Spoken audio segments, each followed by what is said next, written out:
Bien, buenos días chiquillos. Em, Creo que hay una cantidad suficiente de estudiantes para empezar. La sesión desde ya está grabándose para su información, siendo ya 30 de septiembre. Damos inicio a la primera clase de la semana 5 de Geometría y Representación. Para empezar ello, primero quiero que miremos en conjunto la lista que resultó de los edificios que tienen que estudiarse y no le voy a hacer ninguna modificación. Los edificios que no tuvieron ninguna lección, como por ejemplo el Cursal, lo vamos a dejar en blanco para que no haya ningún problema. Está todo bien. Tienen que buscar la información a cada uno de esos edificios acorde a lo que eligieron. Así que bien, creo que funcionó esto de que se organicen entre ustedes y en base a lo que ustedes vean de cada edificio elijan cuál es el edificio que más le acomodaría o interesaría trabajar. Si hay alguien que no ha hecho todavía esto de inscribirse, cosa que lo dudo porque creo que la cantidad de estudiantes que están anotados acá es como en la totalidad, tiene que elegir uno de los grises. Pero si no, no. Sería. em, Bien, bien. Esto ya como que eh, ya tomó forma. Recuerden que la gracia es coleccionar información que después ustedes van a utilizar para poder hacer los trabajos consiguientes. Planos, fotografía, textos. em, Ubicación, etcétera, etcétera. Todo eso se va acumulando en una carpeta de Google Drive. Y esa carpeta de Google Drive todavía no se las comparto yo. Esa la tengo aquí. Aquí está con cada una de las carpetas donde ustedes tienen que dejar los archivos que vayan encontrando. Este link se lo voy a enviar al tiro. Compartir. Quiero copiar el enlace. Esta carpeta se la voy a dejar también en el, en el UCM virtual. Pero también se la voy a dejar acá por el chat si hay alguien que quiere desde ya aventurarse a volcar toda la información que ha coleccionado y dejarla en la carpeta. Ahí está, la dejé en el chat de este curso. Eso por ese lado. Ahora vayamos directamente a la clase que es súper al grano. La idea es que no nos tome mucho tiempo la clase hoy para que tengan tiempo para desarrollar lo que están desarrollando. Sé que tienen un montón de trabajo. Siempre me pasa lo mismo. Siempre se me olvida actualizar esto. Ya, ahí sí, perdónenme la vida. Geometría de representación, semana 5, sesión 1. Lo que vamos a hablar hoy día son los principios en sistemas estructurales en la arquitectura. ¿Qué significa como principio? No significa que uno tiene solo maneras específicas de construir y uno tiene que escoger uno de estos sistemas, sino que son principios en el aspecto de que pueden existir sistemas que sean híbridos o sistemas que sean profundamente nuevos y distintos a los que estemos hablando ahora o modificaciones de lo que hay ahora. Estos principios tampoco corresponden a decir, ah, ya, este es el sistema estructural de madera, este es el de fierro, este es el de piedra, este es el de ladrillo. En realidad, abarca mucho más que eso. Tampoco existe una relación, digamos, temporal. Ah, este es el más viejo y este es el más nuevo, por lo tanto, el más nuevo es el que se usa hoy. Cada uno de los sistemas lo que tiene en consecuencia, o sea, de manera intrínseca, es un reconocimiento distinto a la ocupación estructural de un material. Y a eso también es lo que denominamos principio.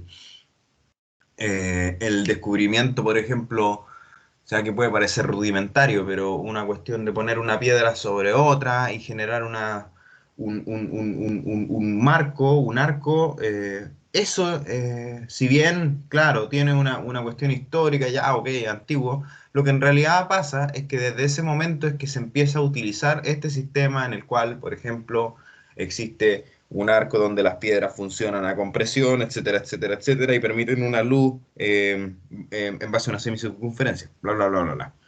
Los principios son eso. Ninguno es mejor que el otro. Eso es lo que yo quiero que entiendan. Ninguno es mejor que el otro. Ninguno funciona solamente con un material y con otro no. Sino que... Y ninguno es más viejo que el otro. Sino que cada uno tiene sus propias leyes, sus propios principios. Definición de estructura. Empezamos hablando de esto como creo que lo habíamos comentado antes.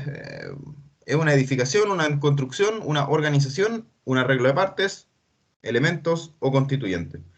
Acá yo me quedo con lo que es básicamente la totalidad de esta definición, porque si bien podemos comprender una estructura como una edificación en sí, cosa que le pasa mucho a los ingenieros, ellos ven los edificios más que como edificios, sino que como estructuras, y les da un poco lo mismo si es habitable o no es habitable. Nosotros como arquitectos tenemos que tener siempre esa consideración de que existe una edificación y existe, digamos, esa ocupación, ese uso, esa escala humana detrás. Ahora, para poder lograr eso es que se construye y para la construcción uno tiene que organizar distintas partes, ¿no? Distintos elementos, distintos materiales. Eso es lo que va a estar observándose de ahora en adelante. Y siempre existe una interrelación fija con el suelo. O sea, es una estructura que se posiciona en un lugar y se fija en el lugar. Eso es más o menos lo que estaba hablando. ¿Por qué? Por lo que había comentado en clases anteriores de que existe un nivel de equilibrio, de estabilidad, en la cual las fuerzas todas son iguales a cero. Eh, la permanencia del edificio.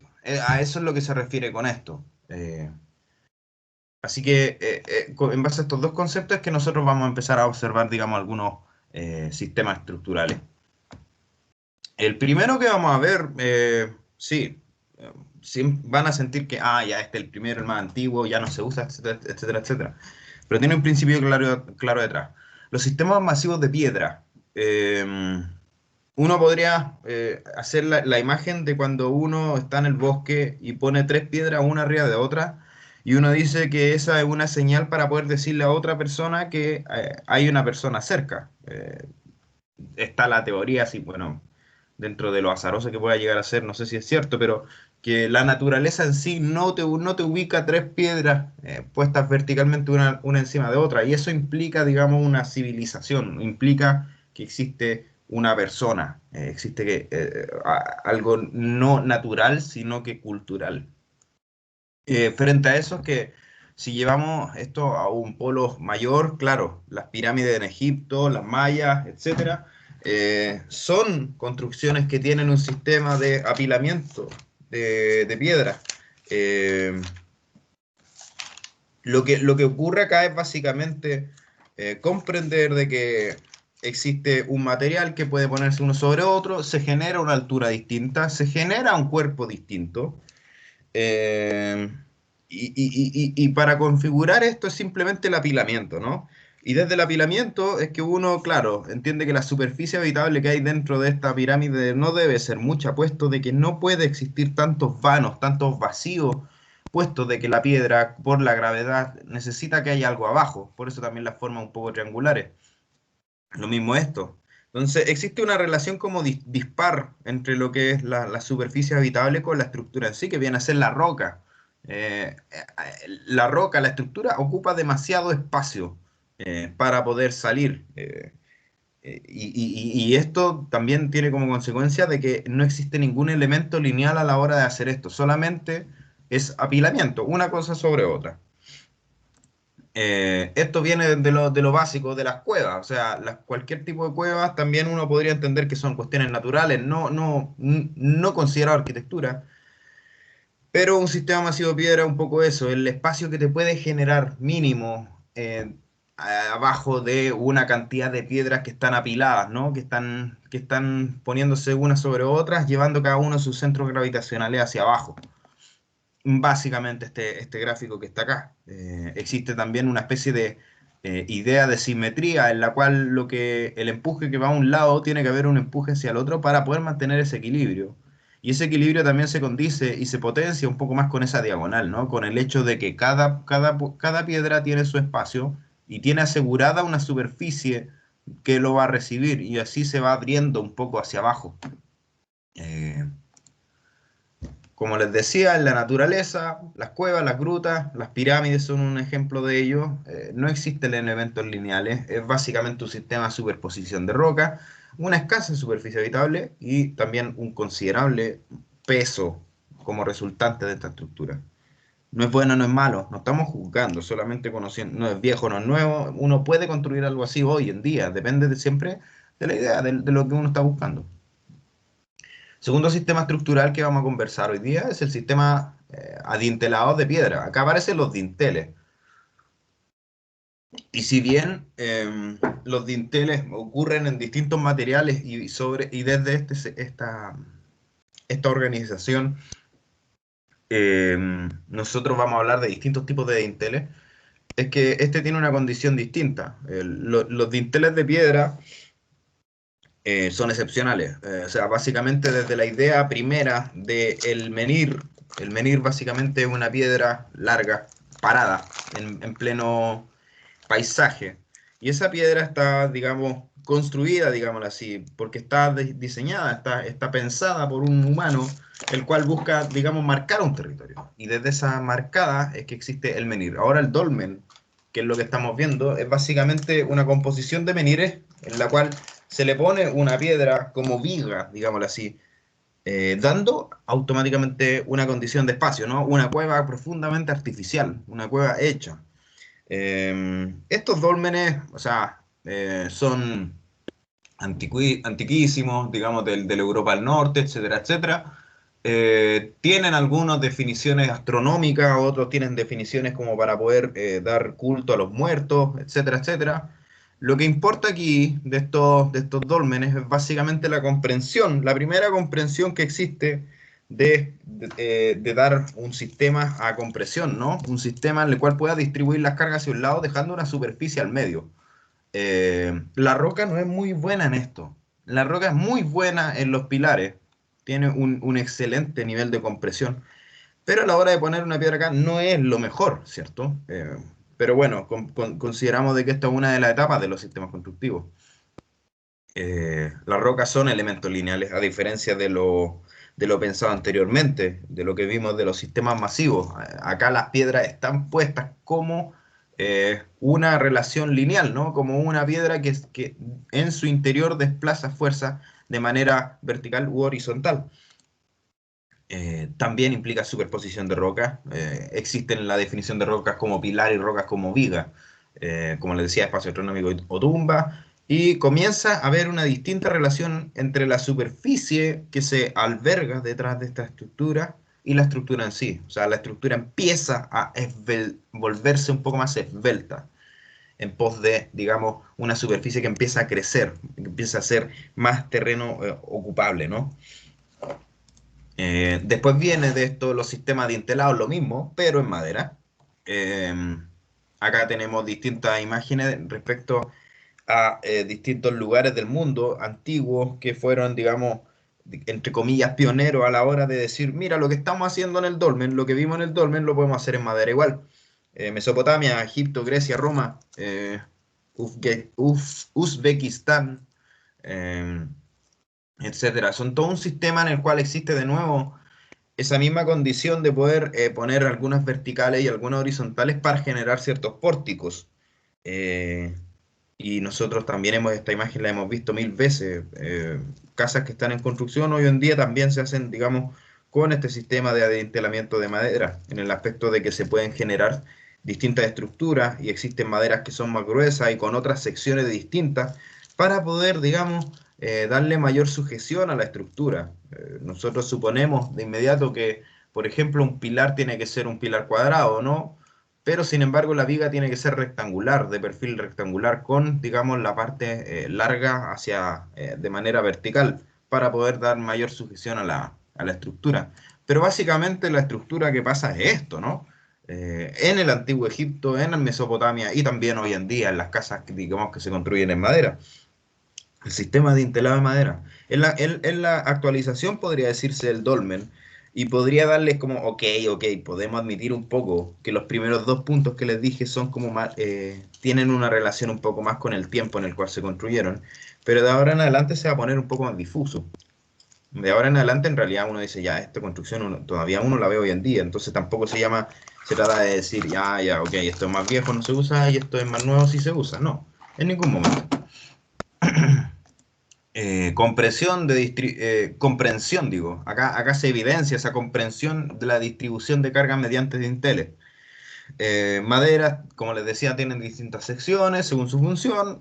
Son estructuras que funcionan en base a pórtico y a la sumatoria de pórticos, ¿no? El volumen te va dando una sumatoria de pórticos que van poniéndose en una superficie determinada.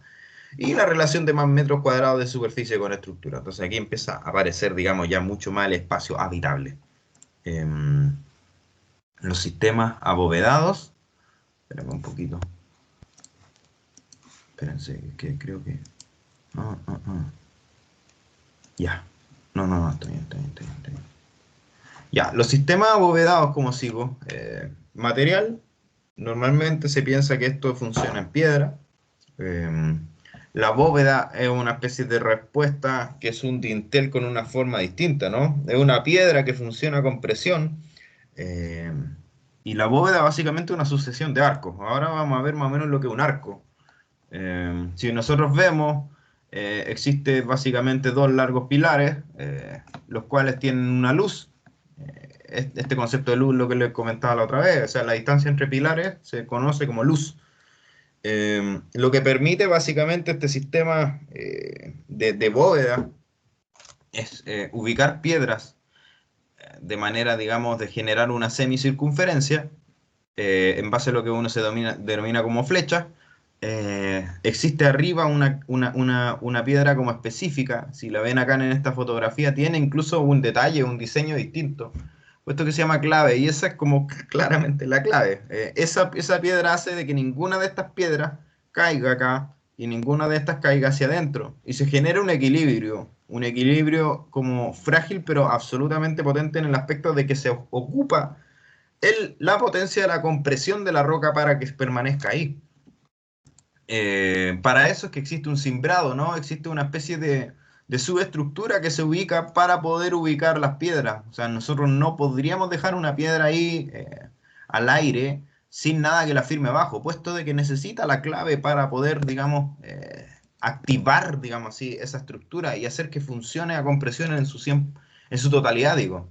Entonces esos cimbrados existen de repente en puentes, existen también en estos arcos que estamos viendo, y el cimbrado también es una comprensión, digamos, que es interesante, porque de aquí emerge la idea que ustedes van a ver más a continuación, de, de la moldura, ¿no? Del moldaje, de la subestructura que aparece al momento de ser construida por A, B o C motivo, y que al momento de construirse la casa, esa subestructura se retira, se deja, puesto de que la estructura que se estaba construyendo ya es suficiente en sí misma, en el mismo encimbrado. En el hormigón armado esto se ve un montón. Como les decía, existe un nivel de carga que van hacia abajo, y lo que se juega es que cada una de las piedras, las rocas que se ponen aquí, funcionen con esa compresión diagonal hasta llegar a la clave, la cual permite de que exista un modo espejo, ¿no?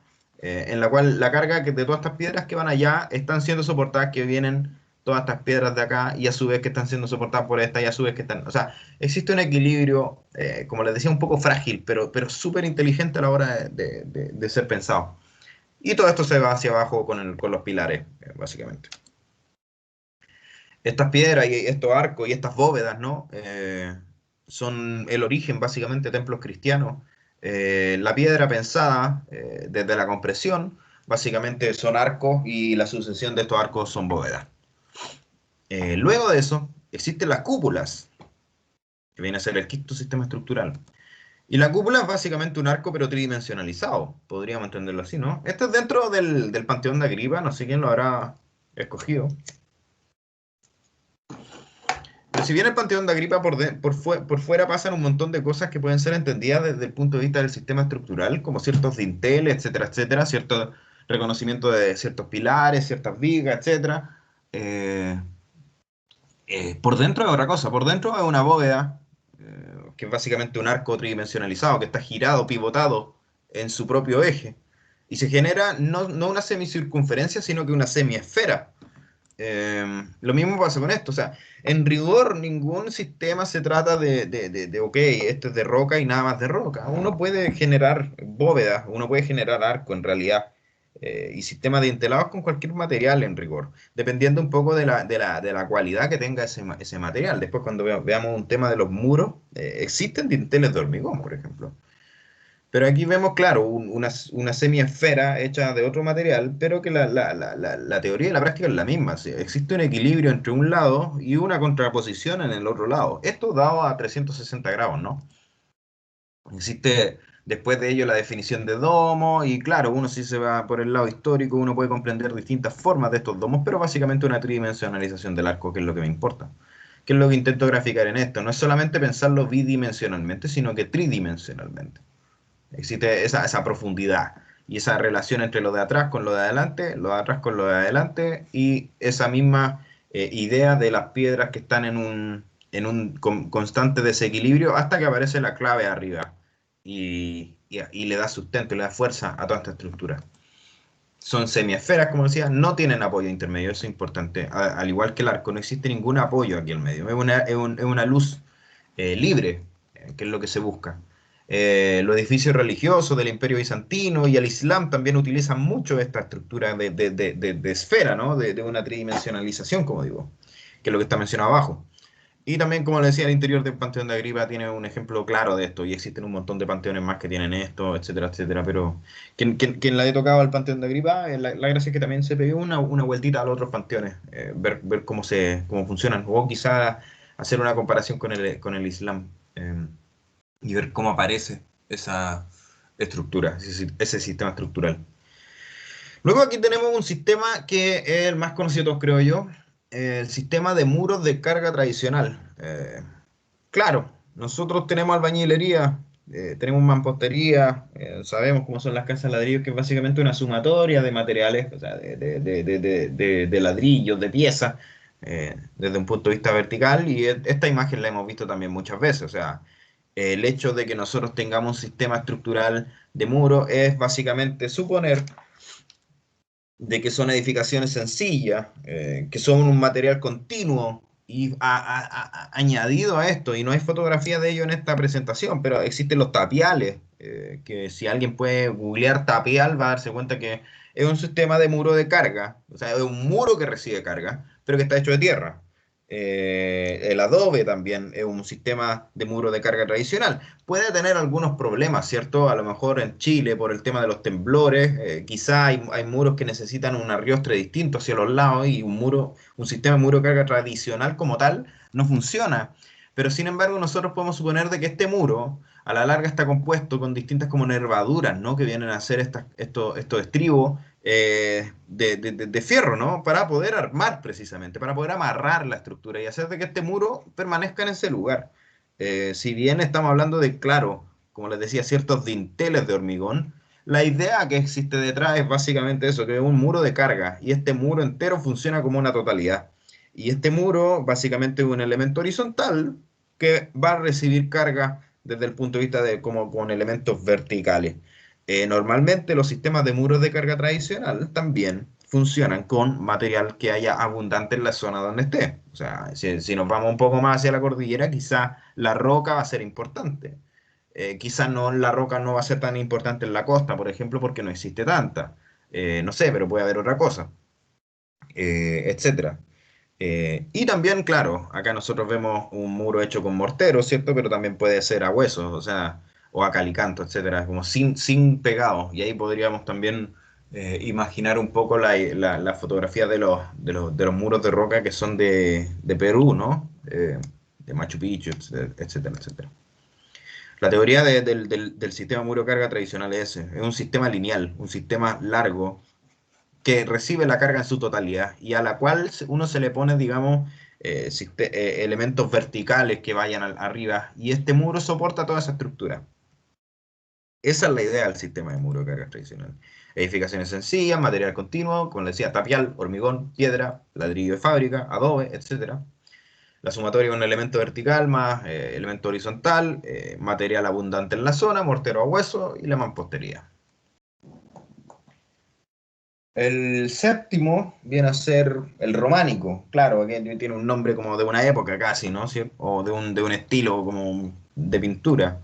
Pero lo que importa de este sistema, básicamente, es que en este, desde los arcos que nosotros ya habíamos visto antes, y haciendo como una especie de sumatoria con respecto a los sistemas de muro de carga tradicional y de de la comprensión de cómo funciona, es que existe desde estas bóvedas la sumatoria de un contrafuerte. El contrafuerte es algo que nosotros conversamos en una clase de taller, no sé si estaban todos, parece que fue en una sección solo de la mía, que era de una casa que tenía como estos pequeños muros que salían. Y estos muros lo que permiten es básicamente dar una mayor rigidez, una mayor fuerza, ¿no?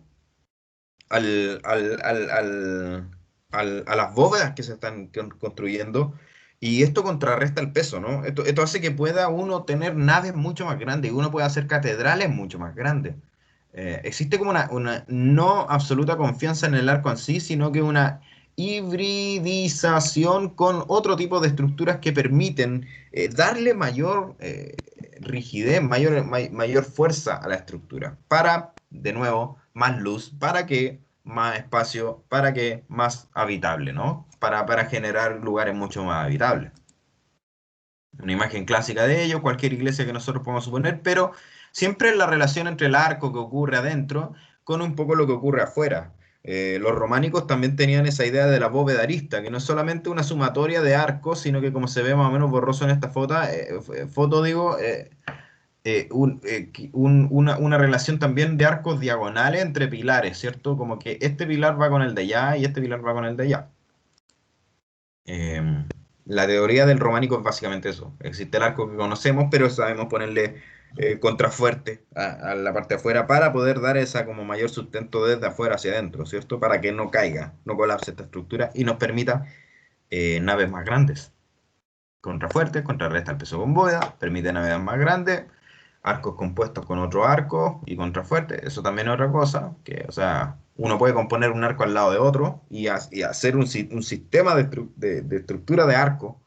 eh, y la bóveda arista, que era lo que comentaba, esa tridimensionalización.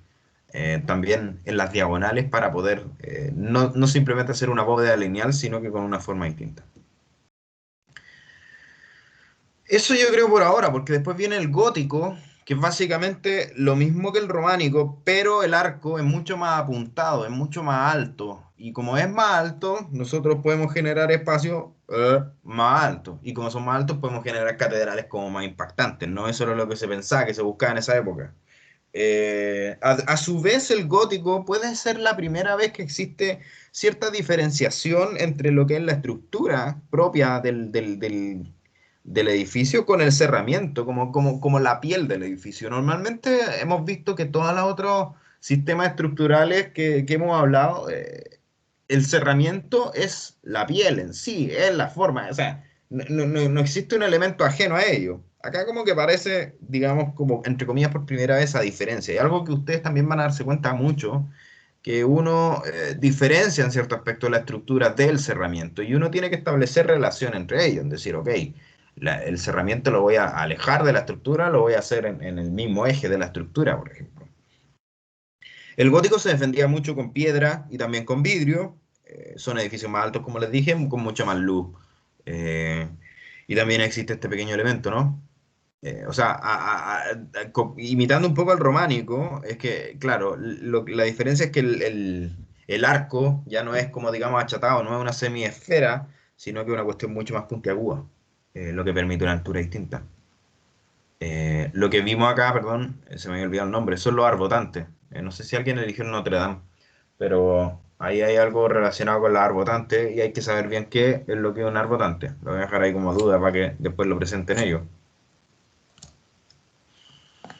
Pero eso. eh, el románico y el gótico, ambos hablan no solamente de un arco, sino que también hablan de una composición de arcos. O sea que no vamos a descansar solamente con el hecho de que son solamente eh, una bóveda y listo, ¿no? Son composiciones de bóveda. Uno puede ver una elevación de cualquier catedral antigua y darse cuenta de que, claro, uno tiene una gran nave que puede ser la central, que puede ser gótica, por lo tanto puede ser muy alta, gracias a este sistema estructural gótico.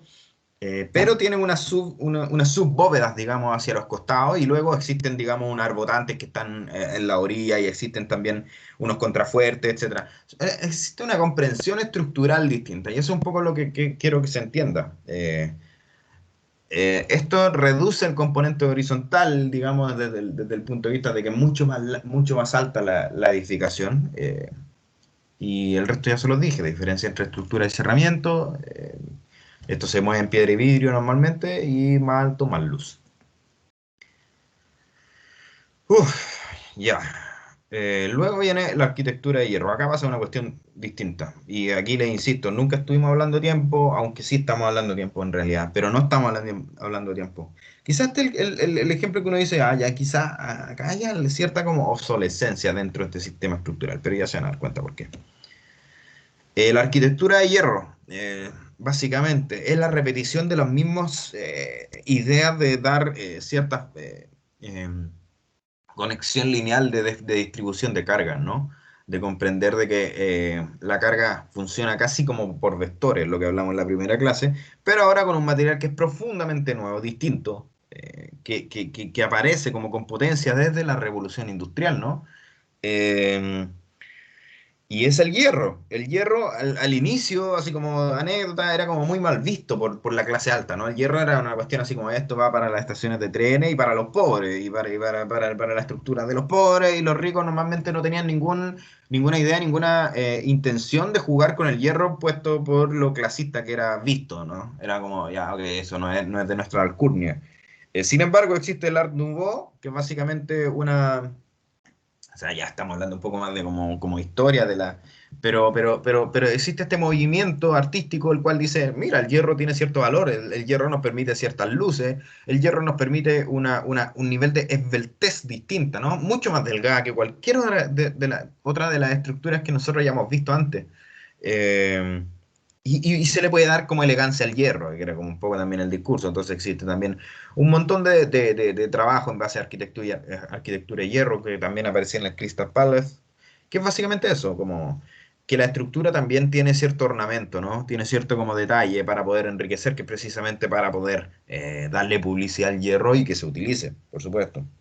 En rigor, esta estructura, como la ven, uno podría decir esto puede estar hecho en madera. En realidad sí, uno puede hacer cuestiones de esta en madera, puesto de que, como les digo, se comprende la estructura desde un punto de vista lineal, como elementos lineales. Lo mismo acá. Y se permiten unas grandes, muy grandes luces con una estructura que da la sensación de ser mucho más ligera que cualquiera de las otras que vimos, la románica, la gótica, las cúpulas, etcétera, etcétera. ¿Para qué hablar del dolmen?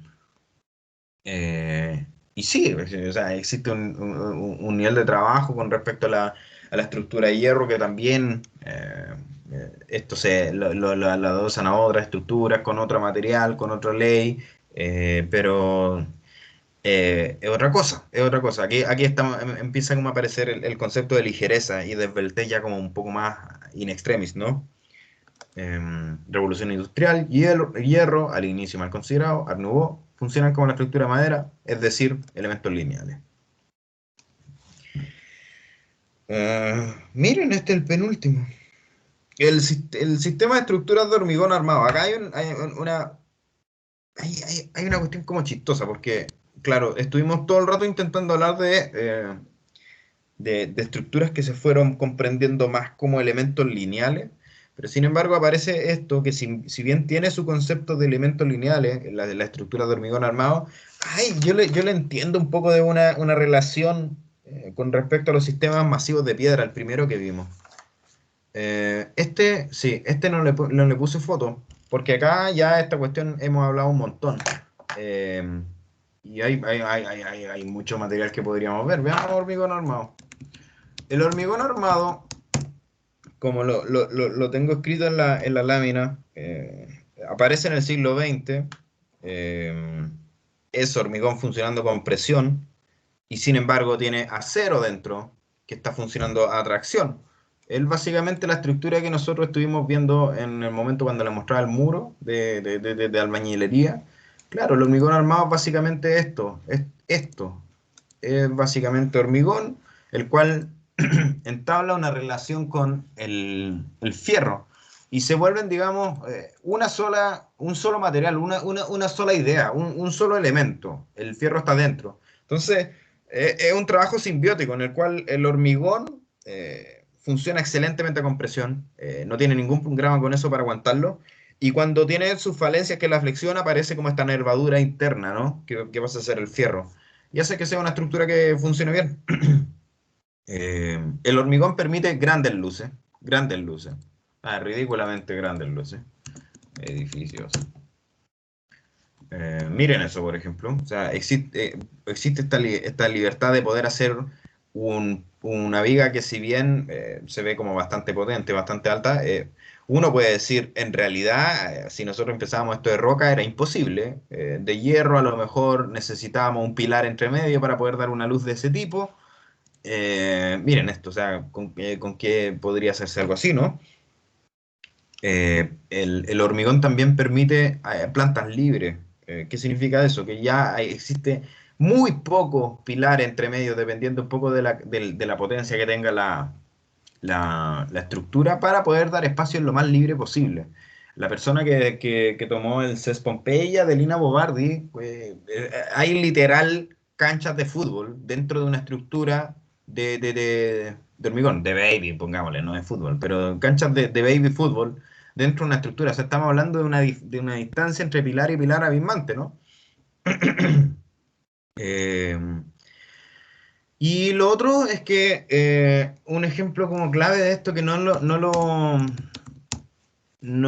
puse como caso a estudiar porque es algo que yo creo que está más relacionado con lo que está haciendo el profesor Loyola, es que es la casa dominó, la Maison dominó de Le Corbusier, el cual es como una teoría, era solo una teoría de Le Corbusier de poder hacer una vivienda como efectiva, a bajo costo para cualquier persona y que sea como modificable, etcétera, etcétera, etcétera, etcétera, etcétera.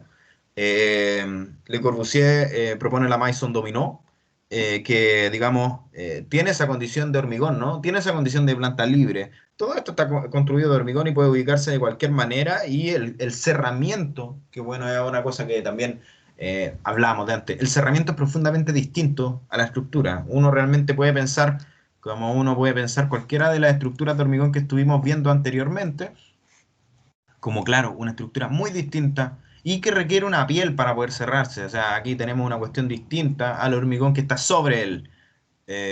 Y sí, existen casos de que el hormigón queda a la vista y eso también tiene un detalle distinto, que requiere un trabajo distinto con el hormigón, que tiene un acabado distinto, que puede tener una moldura distinta. Acá vuelve a aparecer el concepto de la moldura, ¿no? Veamos, moldura. No, perdón, moldaje. Oh, qué tontera. Moldaje. La moldura, otra cuestión. El moldaje es, o sea, para poder construir hormigón, uno tiene que básicamente hacer estos cofres, este encofrado, puede ser de madera, puede ser hay unos de plástico, de acero, de aluminio, hay, etcétera. Y estos moldajes lo que permiten es el llenado. Como es una sustancia que viene como líquida y se endurece con el tiempo al humidificarla, esta cuestión funciona básicamente creando el cofre, poniendo el fierro al medio, que no se salga, etcétera, para que esté dentro de la estructura y bueno, rellenando con el concreto, con el hormigón, hasta generar eso. Una vez que se seca, se retira la moldura y queda la estructura a la vista. Para dejar un hormigón a la vista, no, hay gente que, digamos, no funciona con tableros, sino que le da una nervadura distinta al hormigón. Con unos moldajes como con una idea distinta, ¿no? Como por ejemplo, bueno, si uno pone hormigón armado a la vista, hay un montón de ideas súper bonitas que después van a poder tener la posibilidad de jugar con ellos. Pero la idea es esa, es una estructura monolítica que permite grandes luces, que permite plantas libres y que hace que el hormigón funcione con presión y el fierro que está dentro de él funciona a tracción. Complexión, reflexión, hormigón armado, grandes luces, plantas libres y material para todo. El último, y aquí como que digo que se obsoletaba un poco la estructura de hierro porque luego llegó el acero, básicamente. Y el acero reemplaza el hierro, las estructuras son diáfanas, ligereza y resistencia a la flexión, torre y rascacielos, escuela de Chicago, armazón de acero, cúpula geodésica, Buckminster Fuller y la pirámide de Louvre. Veamos estructuras de acero. A ver, de acero. Básicamente, de nuevo, esto es como ya la máxima síntesis, podríamos decir, de lo que es una estructura comprendida desde elementos lineales, desde vigas. A diferencia de la madera, el acero permite que sean, digamos, partes mucho más delgadas, mucho más esbeltas. Para funcionar, permite mayor luz entre una y otra. La manera de unirse los pilares es profundamente distinta a a los de la madera o ladrillo. Acá las cuestiones se apernan o se sueldan, se soldan. No sé cómo se dice sueldan o soldan. Creo que nunca había dicho esa palabra en la vida. Y se pueden llegar a generar ciertos como elementos elegantes como este, ¿no? Como esto, etcétera. O sea, creo que en los casos que les puse también existe un montón de como estructuras de ese tipo. Eh, pero siempre la estructura cero tiene detrás esa comprensión, digamos, de los elementos lineales con una gran ligereza, ¿no? Con una resistencia a la flexión eh, excelente, sino una de las mejores que tiene, digamos, en cualquiera de las estructuras que hemos visto anteriormente. Se permiten luces, se permite trabajar con esa, o sea, hay una potencia distinta con la estructura del acero, que es como, digamos, la última de la lista que estamos viendo, y que da como una sensación de decir, entre comillas, hay como un poquito más de libertad, ¿no? Para poder proponer cualquier cosa. Esto nace de la Escuela de Chicago, ¿no? Voy a poner aquí Escuela de Chicago, que son como, digamos, los pioneros, entre comillas, en decir, claro, mira, el acero tiene un potencial importante como para poder construir. Y muchos de los edificios que pasan en Chicago, con una escuela clara de allá, fueron pensados y diseñados con eso. De nuevo, al igual que el hormigón, al igual que lo otras, que el hierro, etcétera, al igual que el gótico, existe una diferencia entre la estructura que viene a ser de acero y el cerramiento que viene a ser una cosa distinta. Eh, Así que eso está también anotado acá. Y fin, eso sería básicamente la clase por hoy. Voy a dejar la presentación esta para que la puedan consultar en cualquier momento en el UCM virtual. Y recuerden que, bueno, una vez que terminamos todo este proceso del puente de los tallarines que deberían entregar ya mañana, vamos a entrar a analizar cada uno de los casos que ustedes ya tienen elegidos. Recuerden que la entrega es básicamente el puente de tallarines, con el video que pido, con la información básicamente de cuánto pesa, bla, bla, bla, lo que les mencioné en la rúbrica, y también que empiecen a completar de información eh, en el ¿cómo se llama? Ah, en el Google Drive que les dejé, para que vayan llenando información. La idea es que esa información, si hay alguien de ustedes que le interesa mucho saber de otro edificio que no lo tocó, o si quieren hacerse una especie de carpeta en su computador donde vayan acumulando información de distintos edificios, eso se lo recomiendo a todos, chiquillos. Entonces, por eso es que quería hacer esto de manera como en conjunta. Juntemos información de manera conjunta para que después quede a disposición de todos nosotros. Eh, Porque yo creo que es súper válido tener siempre este bagaje atrás, este conocimiento. Y uno va a conocer mucho un edificio, pero también tiene la posibilidad de conocer mucho el resto, que es el que hace el resto del curso. Así que eso, no tengo nada más que decir. Voy a dejar de grabar y les voy a dar tiempo a ustedes para que sigan trabajando, que es lo importante.